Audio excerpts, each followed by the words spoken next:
Ang lungsod ng Makati kilalang sentro ng kalakalan, pero mga kapuso, alam nyo bang maraming lugar dito ang mayaman din sa kasaysayan? Ang iba't ibang heritage site na yan, pwedeng libutin sakay ng isang jeepney. May news to go si Marisol Abdurrahman. Naglalakihang malls, mga sikat na 5-star hotel at samut-saring gimikan. Ganito marahil kilala ang Makati. Pero gusto itong i-promote ng Makati Tourism Foundation Incorporated, hindi lamang bilang sentro ng kalakalan, kundi lugar din na mayaman sa kasaysayan. Some are coming in mosque, coming on business, but still business means pleasure. At ang naisip nilang gimmick, road trip sa pamamagitan ng jeep. Dito, papasyalan ng ilang heritage sites sa lungsod.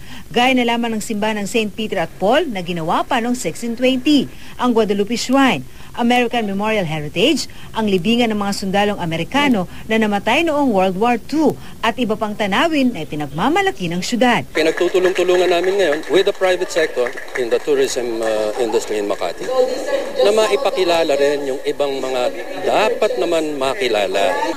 Kaya naman ang mga naki-joyride, hindi lang nag-enjoy, natuto pa. Hindi lang po more on buildings yung Makati. Of course, it has also heritage sites.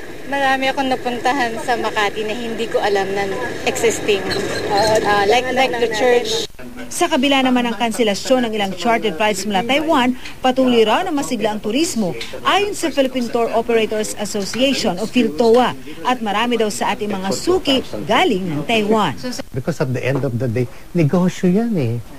Diba? Negosyo yan eh, especially for the Chinese people, diba?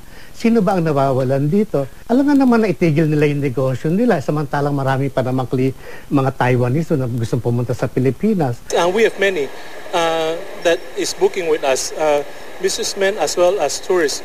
Because Philippines, Makati is the main central district of businessmen. So we're getting bookings also from Taiwan. Marisol Abdurrahman, GMA News.